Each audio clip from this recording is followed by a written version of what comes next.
Voici ce que je veux repasser en mon cœur, ce qui me donnera de l'espérance. Ok, regardez maintenant. Qu'est-ce que Lamentation, le prophète Jérémie nous dit? Reprends ce texte. Oui. Quand je pense à ma détresse et à ma Quand je pense à ma détresse et à ma misère. Donc c'est quelqu'un qui se fait quoi? Du souci. Vous entendez? Donc tu es là, tu es assis, il y a des spécialistes de ça. Vous voyez quelqu'un qui est assis, il est parti. Elle est partie. Des fois, oui. Elle était déjà loin. D'autres personnes, ça les prend la nuit. Tellement que ça les prend, ils ne dorment pas. Ils ont la tête sur le coussin est posé, regarde, les yeux grands ouverts la nuit. C'est réussir. Ah, l'autre, quand il avait dit ça, comment je vais faire? Ah, je suis encore dans ça. Ah, il y a ça. Ça tourne. Et en fait, ce que tu ne sais pas, c'est que tu es en train de discuter avec quelqu'un. Tu converses. J'ai très bien expliqué tout ça. Méditer, c'est communier. Tu parles avec quelqu'un. C'est comme ça qu'il y a une question qui monte, il y a une réponse qui vient. Il y a une question qui monte, il y a une réponse qui vient.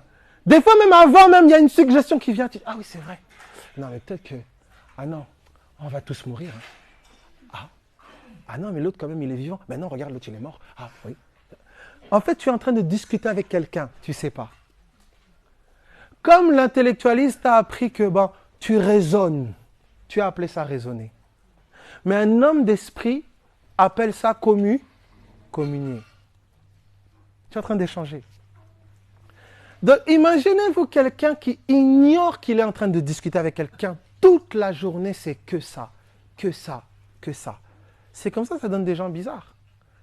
Quelqu'un qui toute la journée a pensé, oui, tout ce qu'il m'a fait, comment il a pu me faire ça, comment il a pu me faire ceci, encore l'autre, il a encore fait ça, l'autre, il a encore fait ceci, comment ils m'ont parlé, tous, ils me parlent mal, et qu'ils sont comme ça, que ça. Quelqu'un qui médite continuellement ça, vous vous étonnez pas? Tu peux venir, mon frère? Vous allez voir la personne, vous passez, il médite. Hein. Tu peux me dire bonjour, passe à côté de moi. Quoi? Ça donne des gens comme ça. C'est-à-dire que vous lui dites bonjour, c'est comme si vous l'avez agressé. Excusez cette personne-là. Dans son cœur, la personne est déjà loin. Loin. Je donne toujours l'exemple du sel et de la plaie. Tu veux ça, frère. Le sel et la plaie. Si je prends une pincée de sel et je la mets dans votre main comme ça va vous faire mal? Non. Si avec une lame de rasoir, je coupe avant, bien comme il faut, je mets la même pincée de sel, ça va faire mal? C'est à cause du sel? C'est la plaie. C'est la plaie. Vous avez des personnes comme ça blessées. Et puis ils ruminent. Ah, jamais je pourrais faire confiance à quelqu'un. Plus jamais si. Et ça donne des réactions bizarres. Ou bien des gens qui ont été oppressés, trop écrasés, tu ne sers à rien, tu es nul, ceci. Dès que tu dis, ah mais t'es trop bête. Quoi? T'as dit je suis bête? Quoi? C'est quelqu'un de bizarre. Parce que ce que tu vas faire, les choses que tu vas faire, ça va lui rappeler inconsciemment ce qu'elle a vécu, ce qu'il a vécu. C'est cela. Maintenant, regardez ce que Lamentation nous dit. Écoutez bien, s'il vous plaît. La parole peut te sortir de tout traumatisme d'enfance. Si tu as été violé, abusé, traumatisé, j'étais dans une famille, on me battait le matin, le soir, l'après-midi, j'ai vécu des choses terribles. Amen. Écoute-moi, la parole peut faire de toi une femme, un homme nouveau. Effacer toute cette vie d'âme pour te donner et de goûter à une vie nouvelle en Christ. Maintenant, dans ça, ton cœur joue un rôle essentiel. C'est ton cœur. Mais on ne nous a pas appris. On va te dire, va au travail, fournis un bon travail. Tu vas au boulot, tu mets ta tenue. En fait, tu mets ton déguisement. Tu donnes l'apparence à tout le monde au travail, tout ça. Tu voulais te suicider juste avant. Mais tu arrives au travail, il faut faire bonne figure. Tu fais ton travail, tu es bon, tu es excellent, tu fais les choses. On est dans une société de comédie, de masques. Et puis on amène ça maintenant dans l'assemblée. Tu vas chanter à la chorale. Tu pleurais comme pas possible la minute d'avant. On va maintenant appeler le groupe de louanges. Ceux qui pleuraient, hein?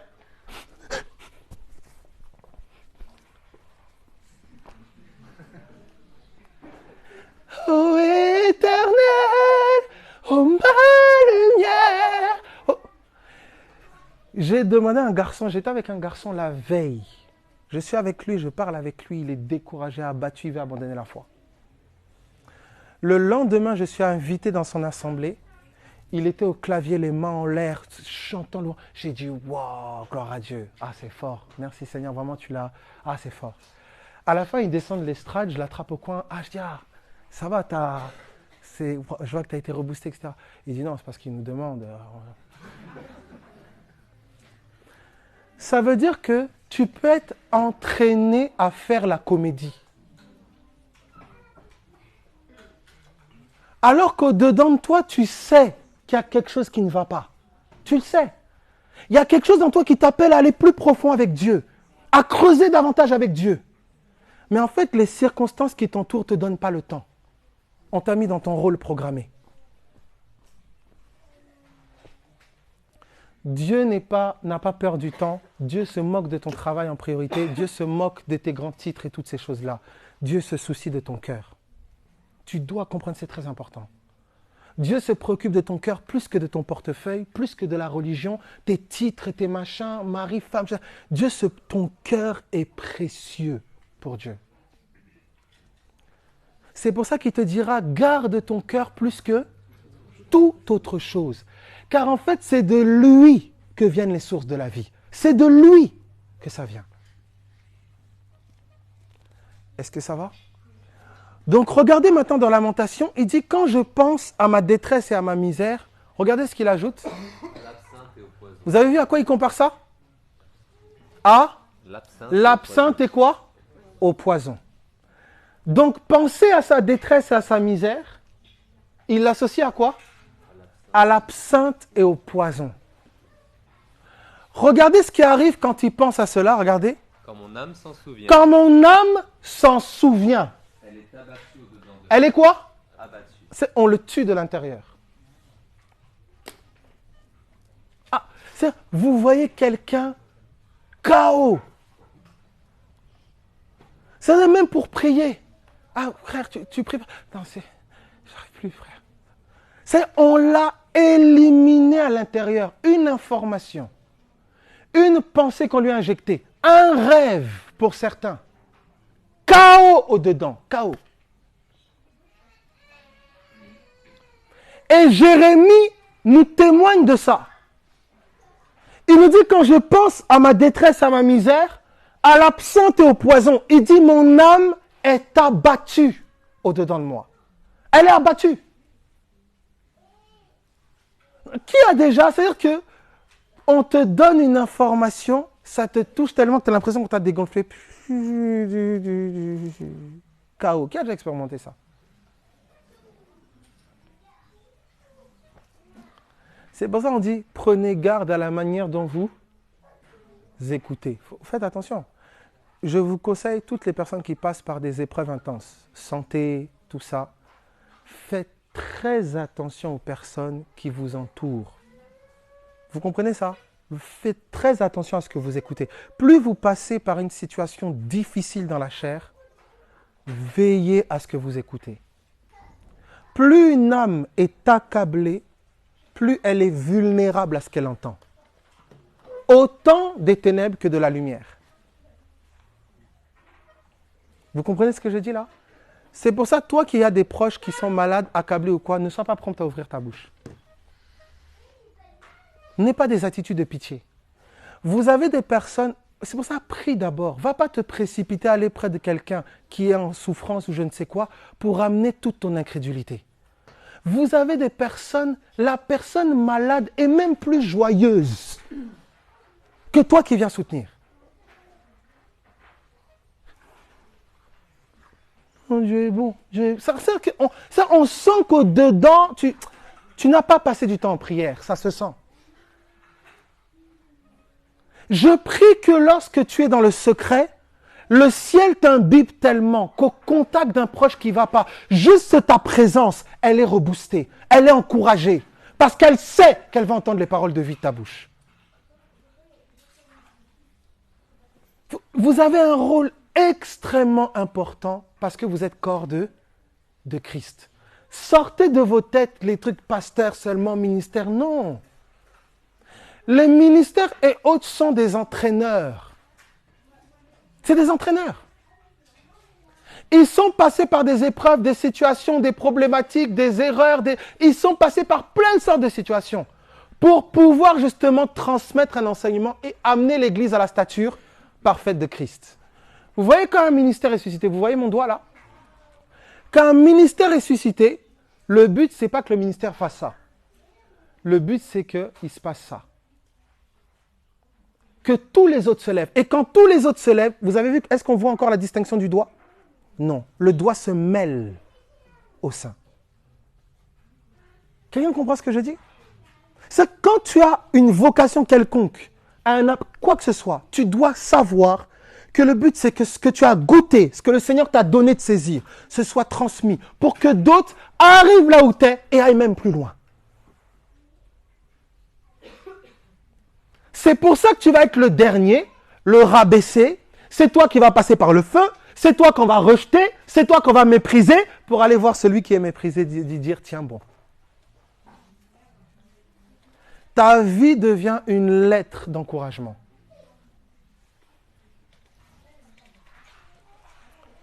Il n'est pas exigé d'un ministère la perfection, mais la sincérité. Tu feras des erreurs. Tu tomberas, tu seras tenté.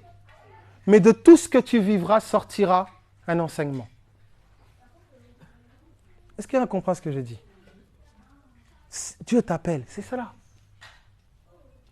Alors, quand vous lisez Lamentation, vous voyez qu'il pense à sa détresse, à sa misère, l'absente et au poison. Il est abattu.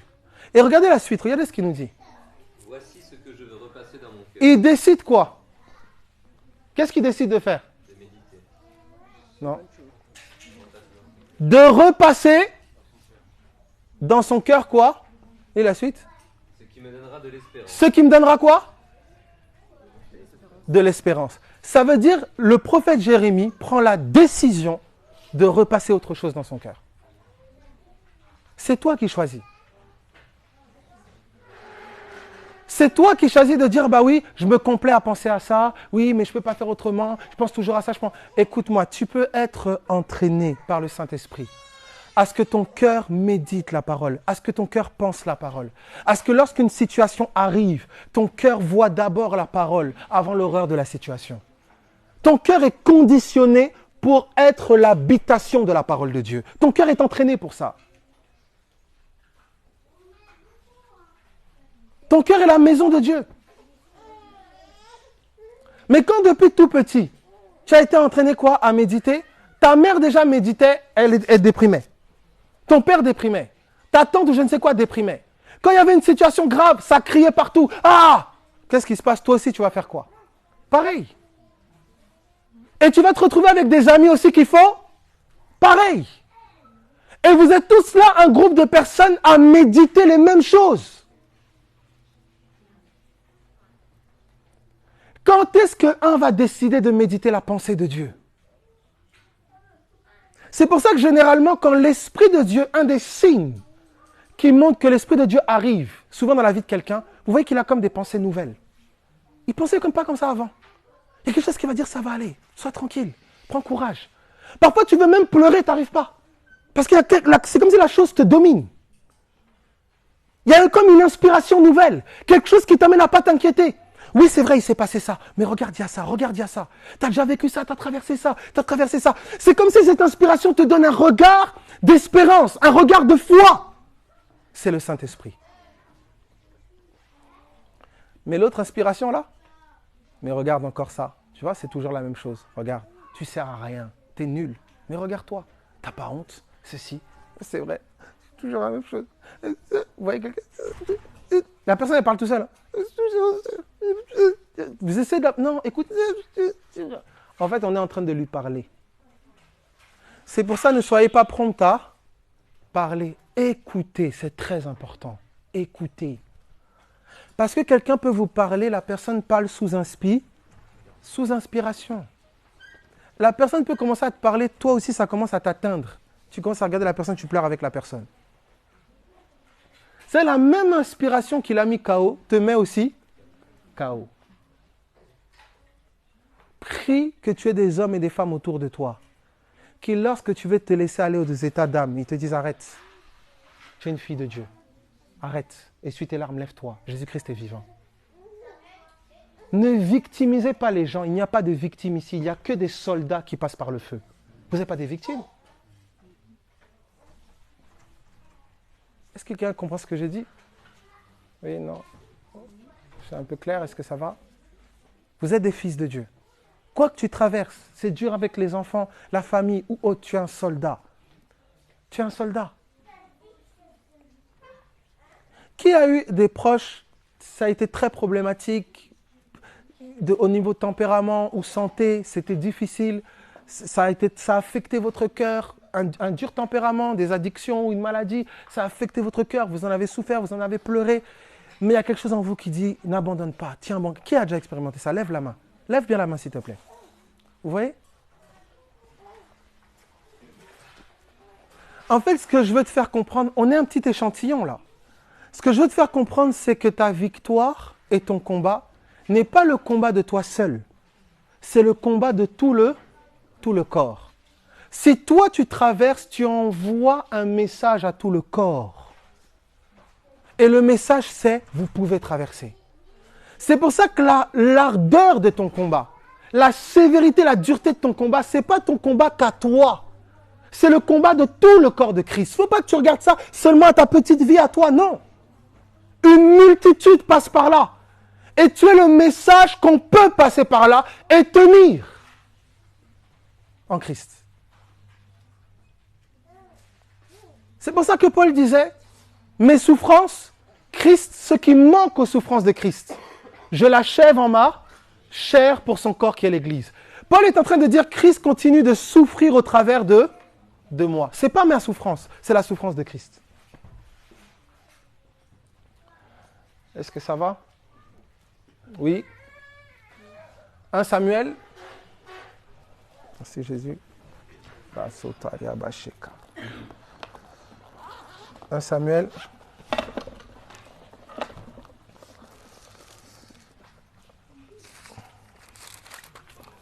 « 1 Samuel chapitre 2, je pense.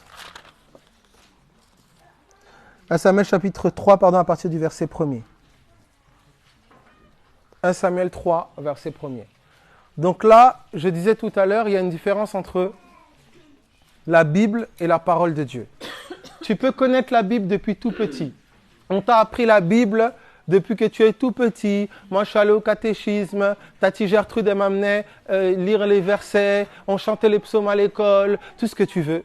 Ça ne veut pas dire que tu connais la parole. La parole de Dieu est une personne qui, lorsqu'elle t'approche, elle te transforme, elle t'impacte, elle change ta mentalité, elle change ton style de vie. La parole de Dieu, c'est quelqu'un. Les versets et la Bible, c'est quelque chose. Quelqu'un comprend ce que je dis? C'est très important, ayez cette différence-là à l'esprit. Très important. La Bible, elle va t'enrichir intellectuellement. Tu peux connaître des histoires de la Bible, ça va t'enrichir, c'est sympa. Mais la parole de Dieu, elle impacte ton cœur. C'est ça qui fait que quand tu lis, tu commences à pleurer. C'est ça qui fait que quand tu lis ce verset que tu as lu, je ne sais combien de fois, là c'est comme s'il te parle particulièrement. Il te fortifie, il te console, il te rebooste. Parfois tu lis, tu sens comme quelque chose qui est là pendant que tu es en train de lire. C'est comme si l'histoire de ce personnage, c'est ton histoire. C'est la parole de Dieu. Quand c'est la Bible, on dirait que tu lis un roman, un truc. Est-ce qu'un comprend ce que je dis? C'est pour ça qu'étudier la Bible, c'est pas ça qui est fort. Hein. Tu peux étudier la Bible, faire des écoles théologiques, des écoles bibliques. C'est pas ça qui est l'important. L'important, c'est de rencontrer la parole. Et la parole, tu la rencontres avec le cœur. C'est avec un cœur sincère que tu dois approcher la Bible. Un cœur humble, un cœur sincère, s'attendant à ce qu'elle parle. Il faut que tu apprennes à lire ce livre comme si ta vie en dépendait. Vous comprenez cela? C'est là que la parole sort son visage. Elle se montre quand elle veut, comme elle veut. Elle approche qui elle veut, quand elle veut. Et quand vous regardez qui elle a approché les âmes blessées, les abattus, ceux qui étaient à terre, ceux qui étaient rejetés de tous. La parole les a approchés. Elle m'a approché, aucun de vous n'aurait misé sur moi. Elle m'a approché, j'étais abattu. Je me posais des questions. Les gens m'avaient tourné les dos, j'étais confus au-dedans. Elle m'a approché, elle a commencé à parler. La parole, c'est quelqu'un. C'est pour ça que tu ne te lasses pas de lire le bouquin. Quand c'est la parole, le même verset, il peut prendre une facette des centaines de fois. Le même verset. C'est la parole. Quand c'est le livre, tu peux commencer à Genèse, tu finis à Apocalypse, tu dis « Ah, j'ai lu la Bible 5 fois dans ma vie. » T'as changé? Non. Est-ce qu'un comprend ce que je veux dire? Alors regardez, je vous donne cet exemple concret avec Samuel. Contexte, Samuel, c'est l'enfant d'une femme qui était stérile. Et cette femme-là, en fait, après avoir prié, elle a passé un moment difficile, Anne, etc., elle s'appelle, vous pourrez lire ça, 1 Samuel 1 et la suite. Elle a eu un enfant. Et cet enfant, dès la naissance de l'enfant, après qu'il ait été sevré, elle a décidé de le donner au temple. C'est-à-dire, imaginez, elle était stérile, elle était tourmentée par l'autre femme de son mari, tourmentée tous les jours. Et au moment où elle reçoit ce qu'elle a chéri le plus, qu'elle a désiré le plus, elle décide de le livrer à Dieu, de le livrer au temple. Quelle grâce! C'est une grâce. Les choses que tu chéris le plus, tant que tu y es attaché plus qu'à Christ, le jour où elles viendront à toi, tu t'y attacheras plus que tu n'es attaché à Dieu. Mais quand tu es attaché à Dieu plus que ces choses, quand il faut les livrer, tu les livres. Isaac a livré Dieu. Abraham a livré Isaac sur la montagne, alors que c'était son fils. Ton attachement aux choses va révéler si tu aimes cette chose-là plus que Jésus-Christ. Et si tu aimes cette chose-là plus que Jésus-Christ, un jour, elle se retournera contre toi. Écoute bien, s'il te plaît. Toute bénédiction de Dieu que tu déconnectes de Dieu se tournera un jour en malédiction. Je répète. Toute bénédiction que Dieu te donne, que tu déconnectes de sa source, c'est-à-dire Dieu, un jour, cette bénédiction se retournera contre toi. Qui a donné Ève à Adam? Dieu. Adam s'est attaché à Ève plus qu'à qui? À Dieu. Il a dit, tu as préféré écouter la voix de ta femme. Qu'est-ce que Ève est devenue pour Adam? Occasion de chute. N'oublie jamais cette chose-là. Le travail, tu as pleuré. Seigneur, donne-moi travail, donne-moi travail. Le travail vient. Maintenant, le travail prend plus de place dans ton cœur que Dieu. Tu vas voir comment le travail commence à éteindre ta foi. Les collègues au travail te fatiguaient, des insultes, des ceci. Tu vas voir le travail pour lequel tu pleurais commencer à éteindre ta foi. Ne laisse jamais quelque chose passer avant Christ. Jamais. La bénédiction qui se suit d'aucun chagrin, c'est la bénédiction qui reste connectée à sa source. Est-ce que ça va? Voilà comment beaucoup se posent des questions. Est-ce que c'est vraiment Dieu qui m'avait parlé? Est-ce que c'est vraiment lui qui m'avait dit? Oui, c'est lui. Mais tu as mis la chose avant lui. C'est ça ton problème. Hein? Sois béni, tu as une réponse quand même. Alors, regardez la suite du passage. Allons-y. Le jeune Samuel était au service de l'Éternel devant Élie. Voilà. J'aime cette phrase-là. Vous entendez? Le jeune Samuel servait qui? L'Éternel.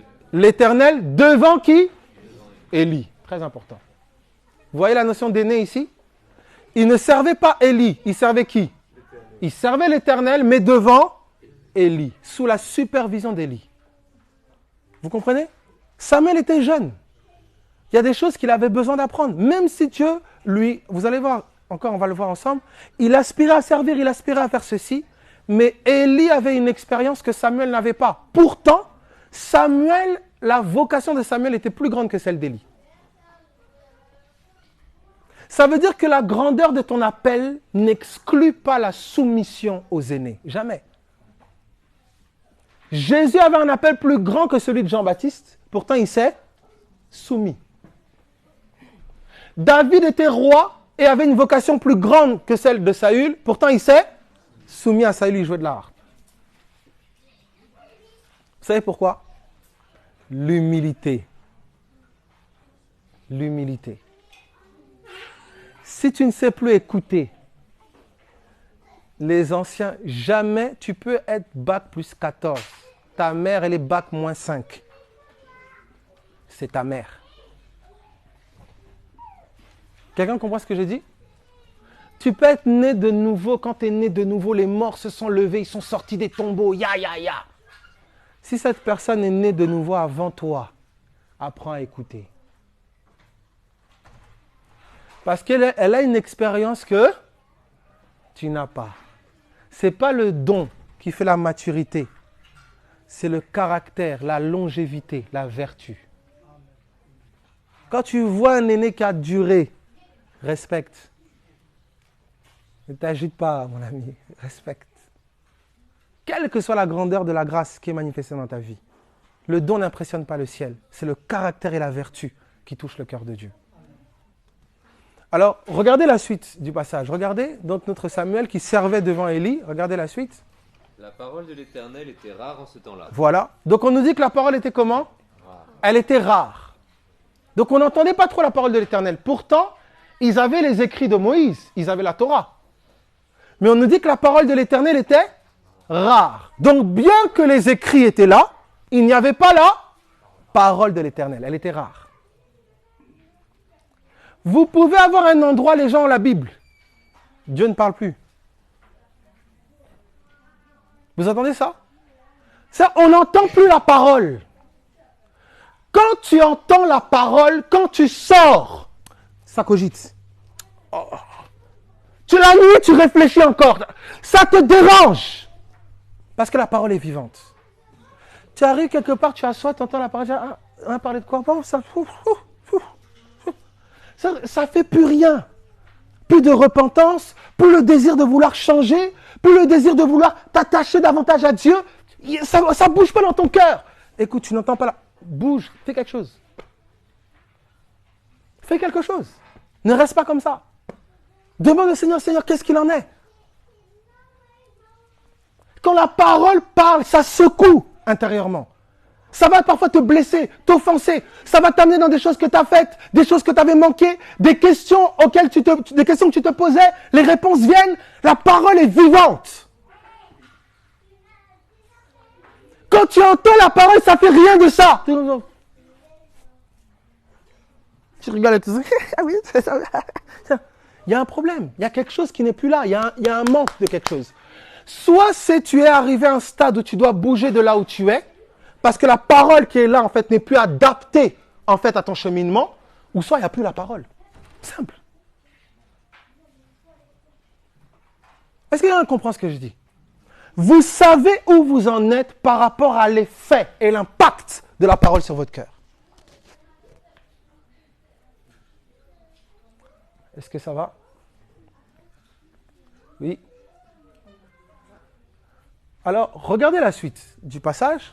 Les visions n'étaient pas fréquentes. Les visions n'étaient pas fréquentes. Continue. En ce même temps, Élie, qui commençait à avoir les yeux troubles et ne pouvait plus voir, était couché à sa place. La lampe de Dieu n'était pas encore éteinte. Vous entendez?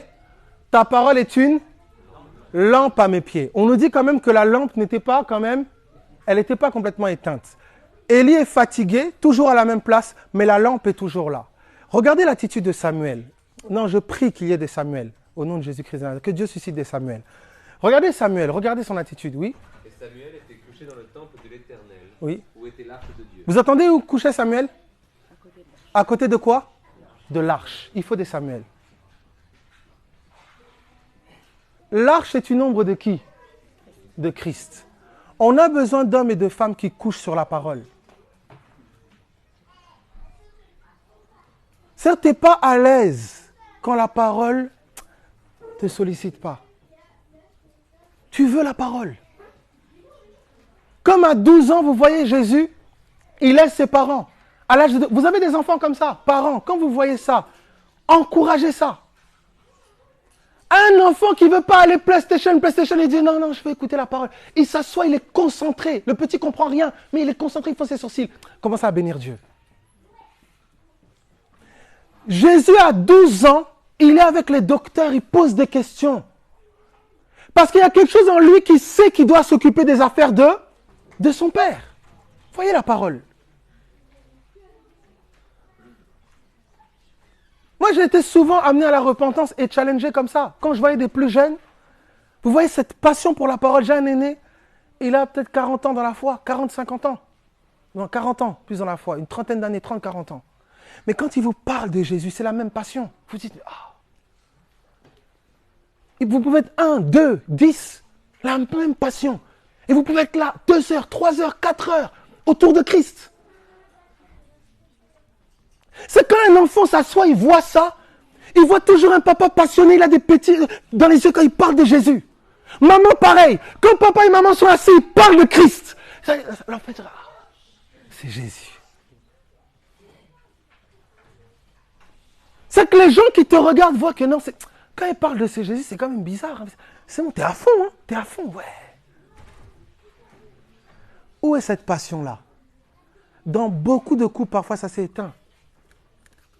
Dans beaucoup de relations amicales, ça s'est parfois éteint. Dans beaucoup de groupes, ça s'est parfois éteint. Il faut retrouver plus autour de la parole. Qu'est-ce que le Seigneur t'a dit? Ah, ces temps-ci, je reçois ça. Wow, ah, franchement, c'est vrai, il faut que je me repente, je suis trop sur ça. Ça bouge, la parole bouge. Elle bouge, elle bouge. Est-ce que ça va? C'est elle qui va produire la repentance dans un groupe. Celle qui va faire que quelqu'un qui était fermé et gris, la parole lui parle, elle peut aller voir sa sœur et dire, tu sais, je vois là, c'est vrai que tu avais tort dans ce que tu as fait, mais je n'avais pas aussi à réagir comme ça, je sens que ce n'était pas Christ, ce n'était pas la pensée de Christ. Il y a une repentance qui s'installe, parce que la parole est au centre. Vous ne pouvez pas produire cette communion-là sans la parole. L'autre va camper dans ses positions, l'autre va bouder là-bas, l'autre, il t'a dit ça, personne ne se remet en question, parce qu'il n'y a pas la parole.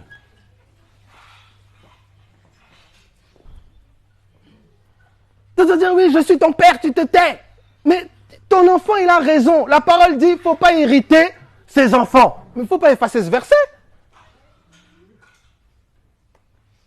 Tu t'es trompé, tu as eu tort, il a raison. Non, la parole. Tu as eu raison, pardonne-moi. Un ami, pareil. Des relations amicales, pareil. On t'a dit quelque chose, c'est vrai que ça t'a piqué. Mais c'est la vérité. Accepte la parole. Quand vous mettez la parole au centre dans vos relations, dans vos pensées, c'est pour ça que je dis, je vais vous montrer qu'est-ce que la parole. Ce n'est pas les versets. Ce n'est pas aller discuter avec les gens à coups de versets. La plupart des exemples que je suis en train de vous illustrer, j'emploie pas forcément des versets, c'est des exemples que je prends. Mais c'est la parole.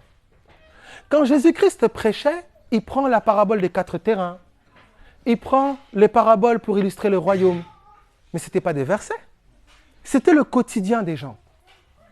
Il a révélé la parole céleste au travers de leur vie quotidienne. C'est-à-dire à une équipe de foot, il leur a expliqué le royaume en mode football. C'est mon Jésus. Donc tu peux être avec ton enfant, vous êtes en train d'avoir un grand partage de la parole. Il a 11 ans, 12 ans. Et lui aussi, il t'édifie. Ah, ça veut dire que le loup, en fait, là, on a des choses parfois surprenantes. Des enfants qui font des rêves, ils vous expliquent le rêve, tu t'arrêtes, tu respires, tu dis, oh là là, là c'est chaud. On a une famille, le papa, il me disait, Abel, tu vois le petit, là, je crois 5-6 enfants. Il disait, tu vois lui là, dès que je dévie un peu, il rêve. Le petit devait avoir peut-être 7 ans. Oh papa, j'ai rêvé de toi, tu étais en train de fumer une grosse cigarette sur le toit. Ah, ça, rocasse. On a besoin de ça. Imbibez, imprégner les vôtres de la parole. Pas les forcer. Ah non, viens lire la Bible. Non, donnez goût. Vous savez, quand quelqu'un est en train de faire quelque chose, il prend goût. Même si tu vas quand même essayer, quand quelqu'un mange quelque chose, tu vois, moi aussi je veux goûter. Les enfants, ils sont comme ça. Tu manges la parole, ton visage est fermé, gris. Comment? Non, il ne va pas vouloir manger. Nous étions à, je pense que c'était à Saint-Nazaire, je crois. Il y avait un peu de palabres, etc., au niveau des adultes, etc., etc. Et il y avait un groupe d'enfants qui était de l'autre côté. Et ils voyaient qu'il y avait un peu de tension parmi les adultes. Donc on a dû un peu discuter, échanger, il y a eu des incompréhensions, le Seigneur a arrangé, ça s'est bien passé. Et du coup, je suis parti voir les enfants parce qu'ils avaient été un peu secoués. Et alors je m'assois, tous les enfants s'assoient et je dis, ah bon, écoutez, il y a eu un peu de problème, mais c'est parce que, voilà, vous savez, vous devez être sage, faire attention, etc. Et il y en a un qui dit, mais, je dis, vous avez une pensée, quelque chose? Il dit, mais moi, il y a quelque chose que je ne comprends pas. Nous, on est calme, on va bien, on n'a pas de problème, mais les adultes qui écoutent la parole, c'est eux qui s'énervent. Comment... Mais j'avais honte, j'étais gêné.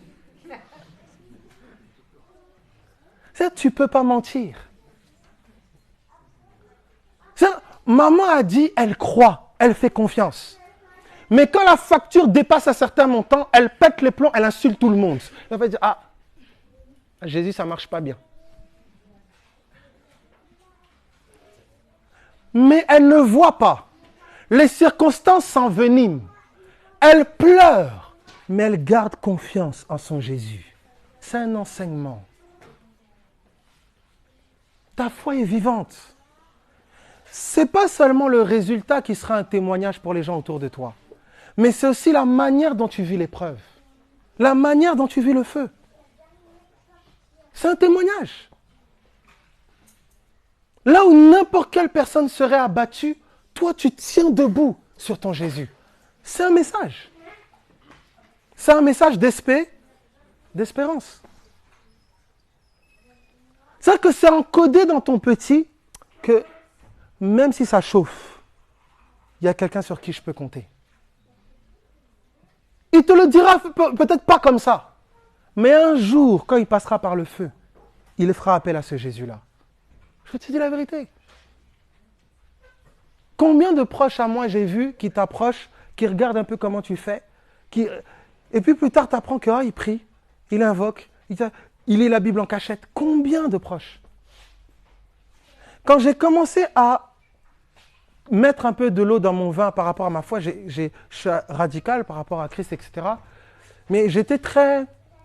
Je sais que Jésus est vivant, c'est pas un menteur, il m'a dit ça, je sais que c'est pas un menteur. Et avec ma famille, voilà, Jésus c'est Jésus. Je sais que c'est vrai. Il avait de la pression. Nous, on est énormément, on est beaucoup. Donc il y avait de la pression, de la pression. Et à un moment, je me suis dit, il faut que je dose. Il faut que j'arrête, je vais faire style que je suis toujours en Jésus, mais je ne vais plus trop prier, je ne vais plus trop me prendre le temps avec la parole, je vais doser. C'est pas que j'embêtais les personnes, mais c'était moi personnellement, j'étais passionné, je voulais que Jésus, vraiment, vraiment c'était. Et un jour, le Seigneur me dira dans un songe, ta fermeté sera source de salut pour tous les tiens. Je n'avais jamais compris cette phrase-là. Mais je me suis rendu compte que quand quelqu'un vient te piquer par rapport à ta foi, te rentrer dedans, te dénigrer, même s'il ne te le dit pas en face, ta fermeté rend un témoignage à sa personne, que le type là, il prend son truc au sérieux. Et le jour où il sera en détresse, s'il cherche un croyant, c'est vers toi qu'il ira. Je te dis la vérité. Mais le laxisme que tu mets et la légèreté que tu mets renvoient le témoignage qu'elle-même, elle dit Jésus, Jésus, mais en vrai, elle ne le prend pas au sérieux, Jésus. C'est pour ça que ta fermeté est un message. C'est un message. Regardez la suite de Samuel. Alors l'Éternel appela Samuel. Il répondit, me voici, et il courut vers Élie. Vous entendez? L'Éternel décide d'approcher qui? Samuel. Qu'est-ce que Samuel fait? Il court vers Élie. Pourquoi il court vers Élie? Parce qu'il ne reconnaît pas la voix. Il ne la reconnaît pas. C'est-à-dire, il est né, on l'a mis au temple des petits, il a grandi dans le temple, mais Dieu lui parle, il ne reconnaît pas la voix. Il va voir qui? Élie. Est-ce que ça va pour tout le monde? Regardez la suite encore. Et Samuel dit, me voici car tu m'as appelé. Élie répondit, je ne t'ai point appelé. Retourne te coucher. Okay. Et il alla se coucher. L'Éternel appela de nouveau Samuel. Et Samuel se leva alla vers Élie et dit, me voici, car tu m'as appelé. Deuxième fois, il retourne encore. Continue. Élie répondit, je n'ai point appelé mon fils, retourne te coucher. Yes. Samuel ne connaissait pas encore l'Éternel, et la parole de l'Éternel ne lui avait pas encore été révélée. Vous entendez ce qu'il dit? Samuel ne connaissait pas encore l'Éternel, et quoi encore? Et la parole de l'Éternel ne lui avait pas encore été quoi? Révélée. Pourtant, il connaissait la Torah, il était au temple, il servait devant Élie, mais il servait un Dieu qu'il ne connaissait pas. Et beaucoup, on est passé là. On a fait des trucs pour Dieu, on fait des trucs pour Dieu, on nous a poussé à faire des trucs pour Dieu, mais pour un Dieu qu'on ne connaissait pas. Et on a comme créé cette relation avec Dieu du donnant-donnant. Je sers pour que tu me bénisses. Pour que tu me bénisses, il faut que je fasse ça. Qu'est-ce qu'il faut que je fasse pour que tu me bénisses comme ça? En fait, on a créé cette espèce de relation d'employeur-employé. Alors qu'il veut créer une relation d'époux à épouse, de père à fils. C'est une relation d'amour, ce n'est pas une relation de joug. Alors là, Samuel servait Dieu devant Élie, mais il ne connaissait pas l'Éternel. Et la parole de l'Éternel ne s'était pas encore révélée à lui. Donc ce n'est pas parce que tu as chanté à la chorale, tu as prêché, tu as servi de je ne sais pas quoi, que cela veut dire que tu connais celui que tu sers. C'est terrible, hein? Un des signes majeurs que tu le connais, c'est ton cœur qui est changé. Quand tu attends sa parole, elle te touche. Quand des fois tu penses à ta vie et combien il aspire, combien il a misé sur toi, d'où il t'a pris, t'en pleures. C'est quand la dernière fois que tu t'es souvenu d'où il t'a pris, tu as pleuré. La parole, elle fait quelque chose. Tu sais quel genre d'homme tu étais, tu sais quel genre de personne. Tu sais encore aujourd'hui là où sont tes défauts et combien il est patient avec toi pour te corriger, te relever, te conduire. Il y a quelque chose de vivant.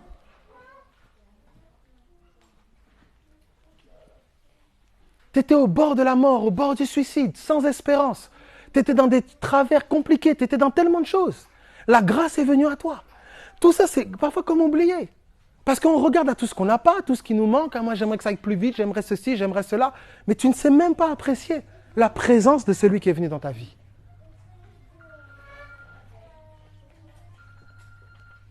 Tu as oublié. Des larmes qui coulaient, tu dis comment je vais sortir de là? Comment je vais faire? Là, c'est fini. Comment je vais m'en sortir? Comment je vais régler ça? Et tu t'en es sorti. Tu as oublié. Et le souvenir est quelque chose de très important dans les choses de l'esprit. Souvent, le Seigneur dira, faites ceci en mémoire de moi. Prenez ceci afin qu'ils se souviennent. Quand le peuple hébreu est sorti d'Égypte, on leur a demandé de prendre les pierres de la mer Rouge pour se souvenir. Tu dois te souvenir de ta sortie d'Égypte.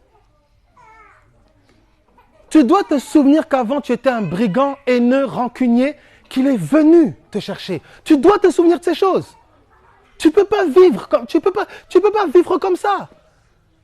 Qu'aspirer à maison, argent, mon chéri, machin, je sais. Tu ne peux pas vivre comme ça. Cette passion pour celui qui t'a appelé doit être là. Ce désir de lui ressembler, ce désir de soupirer après lui, d'incarner sa vie autour de toi. Parce que tu étais perdu. Ta destinée, c'était de mourir. Ta destinée, c'était l'enfer. Il t'a arrêté sur le chemin, il est venu et il t'a assis à la table des rois. Tu dois t'asseoir. Méditer. Et le temps que tu lui consacres, il doit encore lutter. Entre l'ami tel, le restaurant de tel, le machin de travail de tel, celui qui est venu te chercher aussi loin doit encore lutter pour avoir un espace de temps dans ta vie. Mais assieds-toi, repens-toi en fait.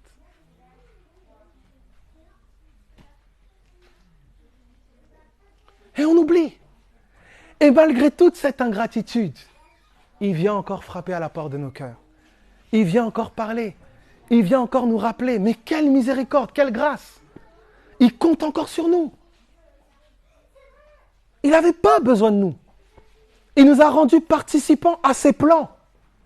Les anges te respectent à cause de son nom. Les démons te craignent à cause de son nom. Le ciel te connaît à cause de son nom. Là où des membres de ta famille, on a parfois eu honte de moi. Parfois on a eu honte de moi, on ne sait pas c'était mon nom dans la famille. Ah, Abel, c'est comment? Ah, on était gênés. Il est venu, il n'a pas eu honte de moi, devant les anges, devant les hommes, devant les démons. C'est-à-dire que ton épouse, il est fier de toi. Tu fais sa fierté. Mais qui tu veux mettre à la place de Jésus-Christ? Qui? Parce que telle situation tarde. Tu penses que Jésus t'a abandonné. Tu ne peux pas raisonner comme ça. Tu ne peux pas réfléchir comme ça. La méditer. Alors là, je vous ai donné l'exemple que Samuel servait Dieu. Mais la parole ne s'était pas encore révélée à lui. Quand la parole va se révéler, vous avez un autre Samuel. Ça va plus loin. Parce que quand la parole va se révéler, elle va parler à Samuel du sacrificateur Élie. Vous imaginez? La parole va lui parler du mentor qu'il a enseigné durant toutes ces années. Et la parole va lui révéler qu'il doit se repentir, que ses fils vont mourir. La parole était dure. Samuel, c'est avec crainte, avec peine, qu'il libère cette parole sur son mentor. Regardez la relation. Regardez, je ne sais pas. Lis ta Bible. Prends le temps avec Jésus. C'est ce temps-là que nous voulons demain. Un temps où, Seigneur, on te consacre cette journée. On te consacre cette journée. Parle au travers de moi. Prends ma bouche et prie. Prends ma bouche et intercède. Prends mes yeux et donne-moi de voir. Prends mes oreilles, donne-moi d'entendre. Je prends mon corps, je prends mon être, je te le livre. Toute cette journée de demain. Et que j'aspire à ce que ce soit un style de vie. C'est ça qu'on veut. C'est ça qu'on veut. Alors, Genèse chapitre 11. Nous entrons maintenant dans le parler en langue. Genèse 11.